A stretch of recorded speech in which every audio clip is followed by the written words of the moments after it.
ನಮಸ್ಕಾರ ವೀಕ್ಷಕರೇ. ಇಂದು ಇಡೀ ದೇಶದ ಗಮನ ಸೆಳೆದಿರುವಂತಹ ಘಟನೆ ಕೇರಳದ ಕಲ್ಲಾಡಿಯಲ್ಲಿ ಸಂಭವಿಸಿರುವಂತಹ ಭೀಕರ ಭೂಕುಸಿತ. ನಿರಂತರವಾಗಿ ಸುರಿದಂತಹ ಭಾರೀ ಮಳೆಯ ಪರಿಣಾಮ ಗುಡ್ಡದ ದೊಡ್ಡ ಭಾಗ ಕುಸಿದು ಬಿದ್ದಿದೆ. ಹಲವು ಮನೆಗಳು, ವಾಹನಗಳು ಮತ್ತು ರಸ್ತೆ ಮಣ್ಣಿನಡಿ ಹೂತು ಹೋಗಿವೆ. ರಕ್ಷಣಾ ತಂಡಗಳು ಹಗಲು ರಾತ್ರಿ ಎನ್ನದೆ ಕಾರ್ಯಾಚರಣೆಯನ್ನು ನಡೆಸ್ತಾ ಇವೆ. ಸದ್ಯದ ಮಾಹಿತಿ ಪ್ರಕಾರ ಸಾವಿನ ಸಂಖ್ಯೆ 6ಕ್ಕೆ ಏರಿಕೆಯಾಗಿದೆ.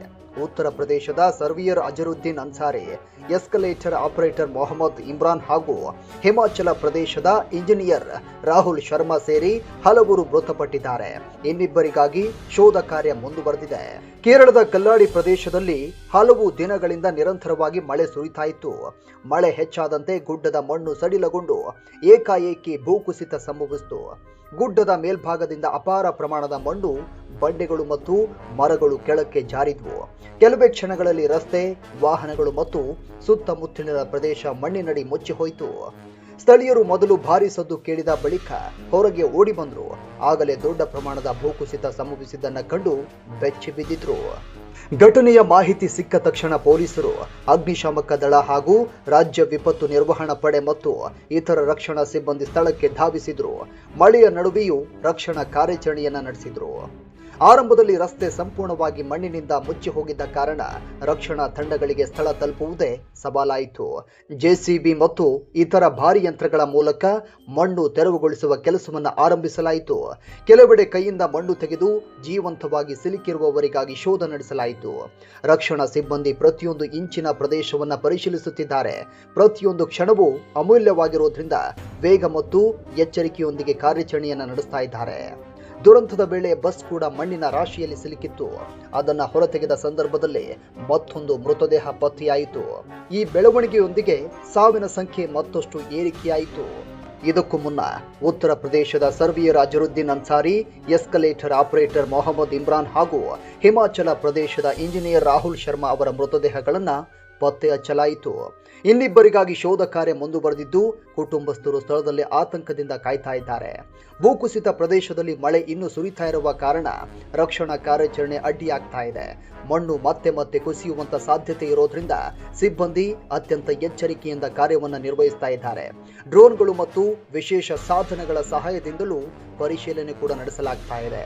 ಇದು ಕೇರಳದ ಕಲ್ಲಾಡಿಯಲ್ಲಿ ನಡೆದಂತಹ ಭೂಕುಸಿತದ ಆರಂಭಿಕ ಚಿತ್ರಣ.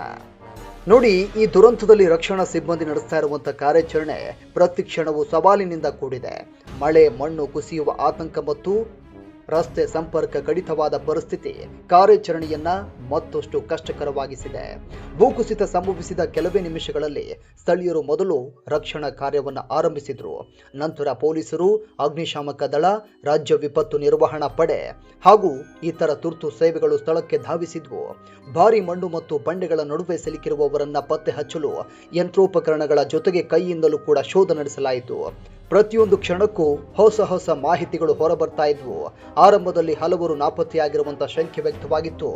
ನಂತರ ಶೋಧ ಕಾರ್ಯದ ವೇಳೆ ಒಂದೊಂದೇ ಮೃತದೇಹಗಳು ಪತ್ತೆಯಾಗತೊಡಗಿದ್ವು. ಮೊದಲು ಹಿಮಾಚಲ ಪ್ರದೇಶದ ಇಂಜಿನಿಯರ್ ರಾಹುಲ್ ಶರ್ಮಾ ಅವರ ಮೃತದೇಹ ಪತ್ತೆಯಾಯಿತು. ಅದಾದ ನಂತರ ಎಸ್ಕಲೇಟರ್ ಆಪರೇಟರ್ ಮೊಹಮ್ಮದ್ ಇಮ್ರಾನ್ ಅವರ ಶವ ಪತ್ತೆಯಾಯಿತು. ಮುಂದುವರೆದ ಕಾರ್ಯಾಚರಣೆಯಲ್ಲಿ ಉತ್ತರ ಪ್ರದೇಶದ ಸರ್ವಿಯರ್ ಅಜರುದ್ದೀನ್ ಅನ್ಸಾರಿ ಅವರ ಮೃತದೇಹವೂ ಕೂಡ ಪತ್ತೆಯಾಯಿತು. ಬಸ್ ಉಳಿಬಿದ್ದ ಸ್ಥಳದಲ್ಲಿ ಮತ್ತೊಂದು ಮೃತದೇಹ ಪತ್ತೆಯಾಗಿದ್ದು, ಸಾವಿನ ಸಂಖ್ಯೆ 6ಕ್ಕೆ ಏರಿಕೆಯಾಯಿತು. ಮೃತರ ಕುಟುಂಬಸ್ಥರ ಆಕ್ರಂದನ ಮನ ಕಲುಕುವಂತಿದೆ. ತಮ್ಮ ಪ್ರೀತಿ ಪಾತ್ರರನ್ನ ಕಳೆದುಕೊಂಡ ಕುಟುಂಬಗಳಿಗೆ ಅಧಿಕಾರಿಗಳು ಸಾಂತ್ವನ ಹೇಳಿದ್ದಾರೆ. ಸದ್ಯ ಇನ್ನಿಬ್ಬರಿಗಾಗಿ ರಕ್ಷಣಾ ತಂಡಗಳು ನಿರಂತರ ಶೋಧವನ್ನ ನಡೆಸ್ತಾ ಇದ್ದಾರೆ. ಮಣ್ಣು ಮತ್ತು ಕಲ್ಲುಗಳ ರಾಶಿಯನ್ನ ಹಂತ ಹಂತವಾಗಿ ತೆರವುಗೊಳಿಸಲಾಗ್ತಾ ಇದೆ. ಯಾವುದೇ ವ್ಯಕ್ತಿ ಜೀವಂತವಾಗಿ ಸಿಲುಕಿರುವ ಸಾಧ್ಯತೆಯನ್ನ ಮನಗಂಡು ಕಾರ್ಯಾಚರಣೆಯನ್ನ ಅತ್ಯಂತ ಎಚ್ಚರಿಕೆಯಿಂದ ನಡೆಸ್ತಾ ಇದ್ದಾರೆ. ಮಳೆ ಇನ್ನೂ ಸುರಿತಾ ಇರೋದ್ರಿಂದ ರಕ್ಷಣಾ ಸಿಬ್ಬಂದಿಗೆ ದೊಡ್ಡ ಸವಾಲಾಗಿದೆ.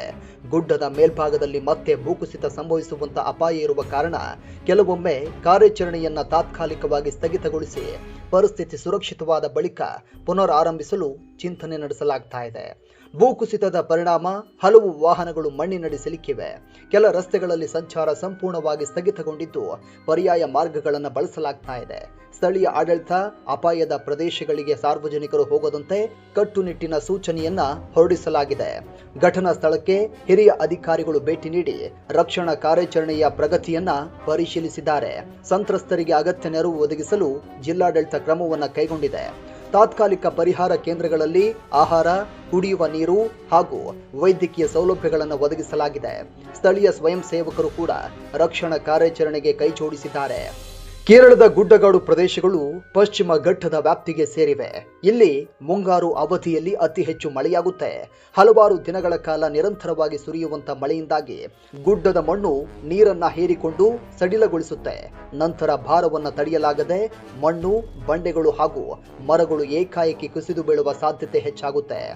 ಭೂಕುಸಿತ ಸಂಭವಿಸುವಂತ ಮುನ್ನ ಕೆಲವೊಮ್ಮೆ ಸಣ್ಣ ಬೆರುಕುಗಳು, ಮಣ್ಣು ಜಾರುವುದು ಅಥವಾ ಮರಗಳು ಓರೆಯಾಗುವುದು ಮೊದಲಾದ ಲಕ್ಷಣಗಳು ಕಾಣಿಸಬಹುದು. ಆದರೆ ಕೆಲ ಸಂದರ್ಭಗಳಲ್ಲಿ ಯಾವುದೇ ಮುನ್ಸೂಚನೆ ಇಲ್ಲದೆ ದುರಂತ ಸಂಭವಿಸುತ್ತೆ. ಈ ಬಾರಿ ಕೂಡ ಭಾರೀ ಮಳೆಯ ಹಿನ್ನೆಲೆಯಲ್ಲಿ ಭೂಕುಸಿತ ಸಂಭವಿಸಿದೆ. ದುರಂತ ಸಂಭವಿಸಿದ ಕೆಲವೇ ಕ್ಷಣಗಳಲ್ಲಿ ಮಣ್ಣು ಮತ್ತು ಬಂಡೆಗಳ ರಾಶಿ ರಸ್ತೆಯತ್ತ ಹರಿದು ಬಂದಿದ್ದು ವಾಹನಗಳು ಹಾಗೂ ಅಲ್ಲಿದ್ದ ಜನರು ಸಿಲುಕಿಕೊಂಡ್ರು. ಕೆಲವರಿಗೆ ತಪ್ಪಿಸಿಕೊಳ್ಳಲು ಅವಕಾಶವೇ ಸಿಗಲಿಲ್ಲ. ಕೇರಳದಲ್ಲಿ ಈ ಹಿಂದೆ ಕೂಡ ಹಲವು ಭೂಕುಸಿತಗಳು ಸಂಭವಿಸಿವೆ. ಪ್ರತಿ ಬಾರಿ ಮಳೆಯ ನಂತರ ಗುಡ್ಡ ಪ್ರದೇಶಗಳಲ್ಲಿ ಅಪಾಯ ಹೆಚ್ಚಾಗುತ್ತೆ ಅಂತ ತಜ್ಞರು ಎಚ್ಚರಿಕೆ ಕೊಡುತ್ತಲೇ ಬಂದಿದ್ದಾರೆ. ತಜ್ಞರ ಅಭಿಪ್ರಾಯದಂತೆ ಭೂಕುಸಿತದ ಅಪಾಯವಿರುವಂತ ಪ್ರದೇಶಗಳಲ್ಲಿ ನಿರಂತರ ನಿಗಾ, ಮುನ್ನೆಚ್ಚರಿಕಾ ವ್ಯವಸ್ಥೆ ಹಾಗೂ ಜನರನ್ನ ಸುರಕ್ಷಿತ ಸ್ಥಳಗಳಿಗೆ ಸ್ಥಳಾಂತರಿಸುವ ಕ್ರಮಗಳು ಅತ್ಯಂತ ಮುಖ್ಯ ಅಂತ ಹೇಳಿದ್ದಾರೆ. ಭಾರಿ ಮಳೆಯ ಎಚ್ಚರಿಕೆ ನೀಡಿದಾಗ ಸಾರ್ವಜನಿಕರು ಕೂಡ ಅಧಿಕಾರಿಗಳ ಸೂಚನೆಯನ್ನ ಪಾಲಿಸುವುದು ಅಗತ್ಯವಾಗಿರುತ್ತೆ.